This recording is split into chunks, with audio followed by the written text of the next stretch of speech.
Ciao everyone, it's Marchettino, and today we're off for a drive in the new CUPRA Formentor.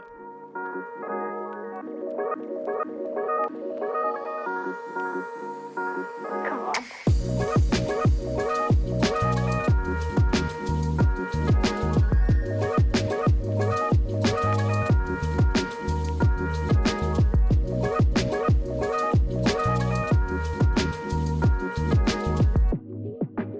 Guys, there is always a first time because this is the first CUPRA that I'm going to review.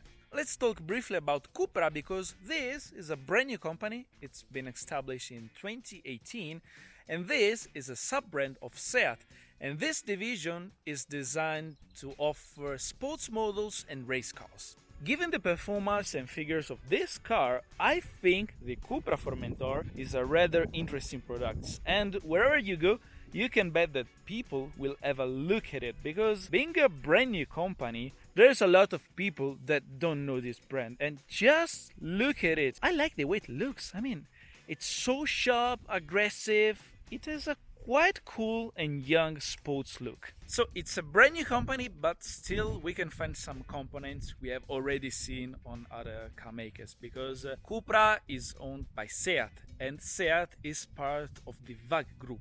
In fact, in terms of electronics, mechanical components, here we find some elements that I've already implemented in other cars. Let's talk first about the engine. First impression, well, this engine bay is terribly anonymous. I mean, there is not even a single CUPRA logo. What you're looking at is the TSI engine. It's a 2-liter turbocharged 4-cylinder engine, which is capable to unleash 310 horsepower and 400 Newton meters of torque. The car I'm driving is fitted with these lovely 19-inch wheels. The size of the wheels, tires and brakes is the same as the back. So the size of the tires is 245/40. It's interesting to mention the brakes because this one comes with the option big steel brakes. So here we find 375mm discs, and in the front we find this lovely copper painted Brembo brake caliper. The rear of the car is very low and sharp, and once you step in, you realize that the rear visibility, well, it's not that good. But hopefully, here we find the parking sensors and rear view camera. So guys, now we are inside the CUPRA Formentor, and just like the exterior, also the interior is quite sporty and sharp. Honestly, I quite like it. So you control pretty much everything through this 12-inch display. You can use it with Apple CarPlay or Android Auto. It's quite fluid and easy to use, but I think it's quite annoying the fact that you do everything through the screen, because I wish you could use at least the aircon outside the digital display, because sometimes doing everything through this screen may be quite annoying.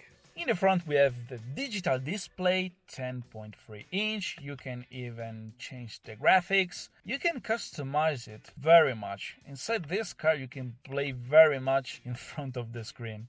Here on the steering wheel we find even more functions and a lot more copper that overall I think it makes a great contrast with all the dark grey and black plastics and leather. On the steering wheel we find the functions for the ADAS, something more for the infotainment. You can hit up the steering wheel. Here we find the Marchettino, so we can change the several driving settings of this car, and we're gonna see that during the test drive. Let's talk quick about prices, because CUPRA Formentor, it's not available just in the 310 horsepower version. We can go also for the hybrid version or just the petrol version with less power. The car I'm driving starts here in Italy at 46,000 euros. I'm gonna talk about the quality price ratio of this car at the end of the video, and now let's see how is it like to drive.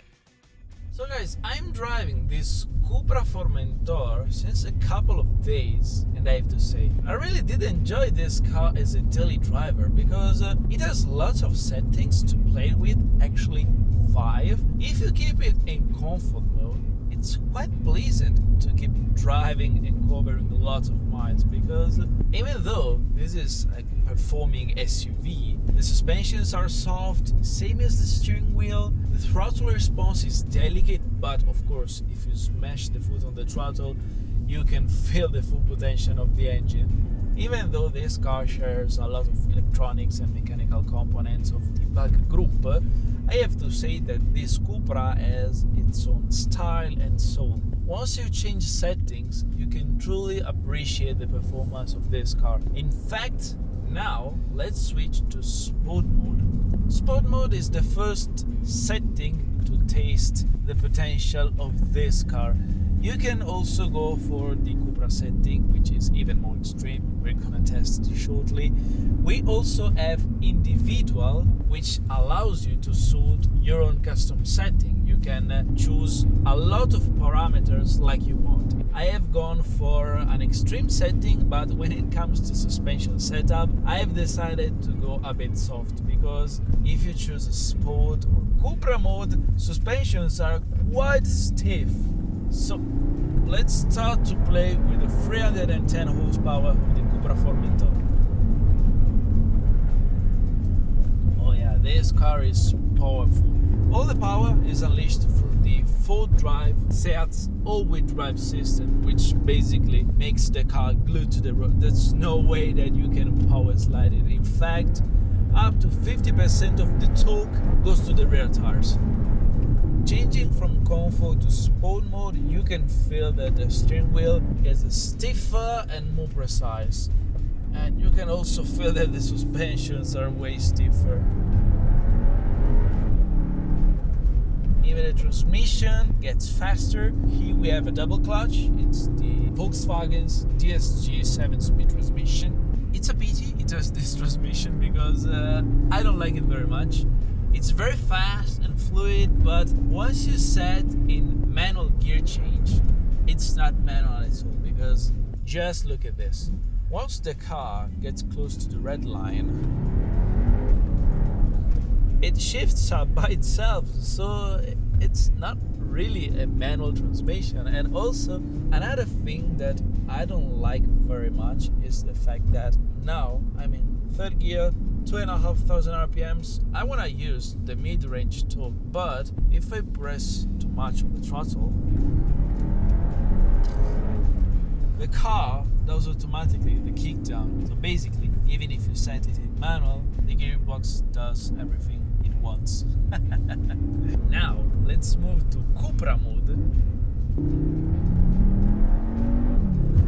In CUPRA mode, which is the most range setting, the performance are even more enhanced. In fact, gear changes are quicker, the engine and throttle response are more responsive.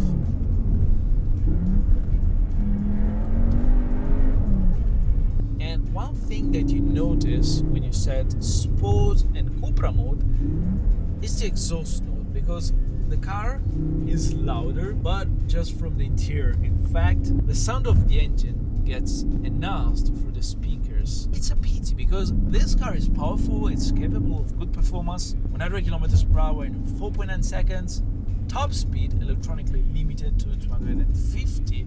It's a pity they didn't develop a louder exhaust instead of doing this. But still, when you set CUPRA mode and start driving around the road like this, it's fast, it's engaging. Oh, bit of understeer. But you get out of the corners with the maximum traction. Woo! And you realize that this car is truly fast.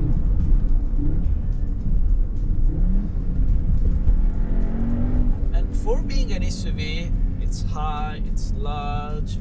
The steering truly gives a good feedback. And now we have a straight line. Let's try launch control. Oh! You see, I'm not even pressing the pedals, because the car is doing everything by itself.